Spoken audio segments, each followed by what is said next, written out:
Bon dimanche à vous tous, amis que j'aime. Évangile de Jésus-Christ selon saint Jean. En ce temps-là, comme Jean-Baptiste voyait Jésus venir vers lui, il dit « Voici l'agneau de Dieu qui enlève le péché du monde. C'est de lui que j'ai dit « Derrière moi vient un homme qui a sa place devant moi, car avant moi il était. Je ne le connaissais pas, mais si je suis venu baptiser dans l'eau, c'est pour qu'il soit manifesté au peuple d'Israël. » Alors Jean rendit ce témoignage. J'ai vu l'Esprit descendre du ciel comme une colombe et demeurer sur lui. Je ne le connaissais pas, mais celui qui m'a envoyé baptiser dans l'eau m'a dit « L'homme sur qui tu verras l'Esprit descendre et demeurer, c'est celui-là qui baptise dans l'Esprit Saint. Oui, j'ai vu, et je rends ce témoignage, c'est lui, le Fils de Dieu. » Mes frères bien-aimés, c'est extraordinaire quand on y réfléchit. Aujourd'hui, nous sommes dans la tête de Jean-Baptiste, et c'est lui qui nous parle en direct. En fait, l'Évangile le fait parler en réunissant des paroles qu'il a prononcées à différents moments de sa vie. La première que nous recevons, nous l'entendons sur les bords du lac de Génézareth, ce fameux lac de Tibériade, lorsqu'il voit passer Jésus et qu'il s'écrie devant ses disciples « Voici l'agneau de Dieu ». Autrement dit, voici celui qui de toute sa douceur ira si loin dans l'amour qu'il en sera égorgé. À cette parole, il en joint une autre, qu'il prononça à l'embouchure du Jourdain, où il baptisait. Écoutez bien cette parole. « Celui qui vient après moi est passé devant moi, car il existait avant moi. » Là, nous nous rendons compte à quel point Jean-Baptiste comprend déjà le mystère de l'identité du Christ venu sur la terre en prenant un corps et une âme humaine. Il comprend déjà que le Christ est un être céleste et nous aussi nous devons le comprendre et ne pas douter de ce point de foi capital.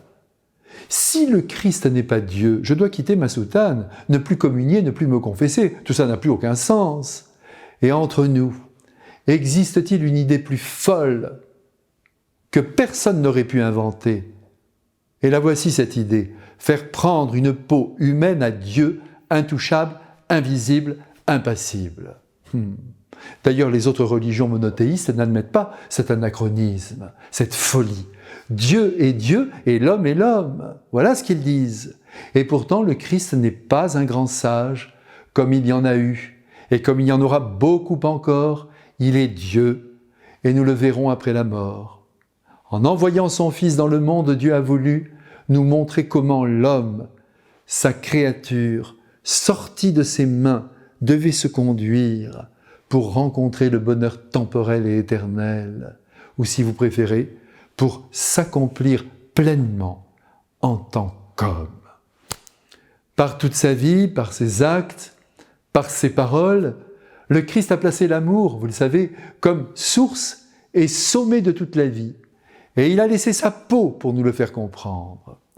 2000 ans plus tard, eh bien, nous ne l'avons pas encore tous compris. Moi le premier.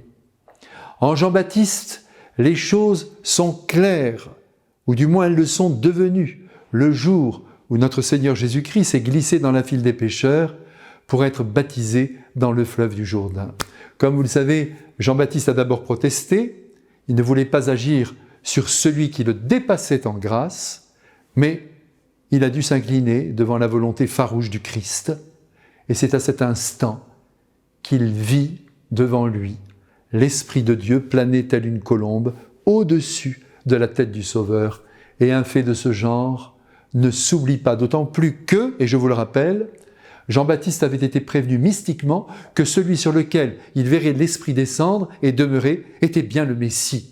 Celui qui donne l'Esprit de Dieu, l'Esprit Saint au monde, cet Esprit Saint qui continue de nous conduire sans violenter notre liberté. Mais revenons au Jourdain. Comme si cela ne suffisait pas, une voix maintenant surgit du haut du ciel. Elle se fait entendre et c'est la voix du Père qui lâche ces mots qui ne laissent aucun doute sur l'identité du Christ. Celui-ci est mon Fils bien-aimé, en qui j'ai mis toutes mes complaisances. Écoutez-le, tout est clair.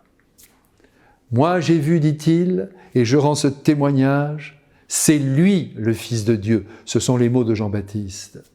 Alors qu'une nouvelle année commence, eh bien, nous allons demander au plus grand des enfants des hommes, eh bien, de nous aider à voir dans le Christ le visage de Dieu et de lui offrir, bien sûr, en réponse, toute notre confiance. Allez, ne le décevons pas. Que la bénédiction de Dieu Père nous fortifie dans notre foi au Dieu Fils, actuellement vivant dans la gloire, tous deux nous dirigeant, nous éclairant à travers leur esprit. Amen.